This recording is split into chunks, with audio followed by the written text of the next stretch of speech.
Humarap na sa NBI ang testigo na si Jeremy Hoson dala ang kanyang notebook ng mga nasuhulan umano sa Maguindanao Massacre case. Nagpapatrol, Nico Bawa. Pinuntahan ng NBI sa probinsya si Jeremy Hoson para makita ang notebook niya kung saan nakalista ang mga nasuhulan umano na mga ampatuan sa paglilitis sa Maguindanao Massacre case. Naitago rin niya ang mga bank book at deposit slip. Gusto raw niyang ilabas ang katotohanan. Kasi kami, lumalabang kami ng patas. Ang gusto ko lang din, maging patas naman yung pagtrato niya sa amin.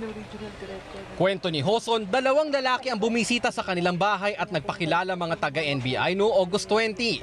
Tinakot raw siya ng mga ito, kaya nagdalawang isip siya bago tuluyang pumayag makipag-usap sa mga opisyal ng Bureau. Sinabi niya sa parents ko, iurong daw yung kaso ko kay Baraan kasi aanuhin niya ako ng kaso.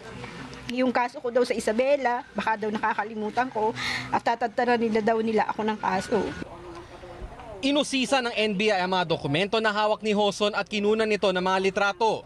Hiningan din ng sample ng handwriting si Hoson kung saan ipapasuri at ikukumpara sa isang document at handwriting examination sa NBI headquarters. We have to dig further kung how that notebook came about, who wrote those entries, and how the Jeremy got hold of that. Sa ngayon, wala pang naibibigay na buong salaysay si Hoson sa NBI. Naghahanap pa kasi siya ng isang abogado bago niya harapin ang mga tanong ng mga agent. Nico Bawa, ABS-CBN News.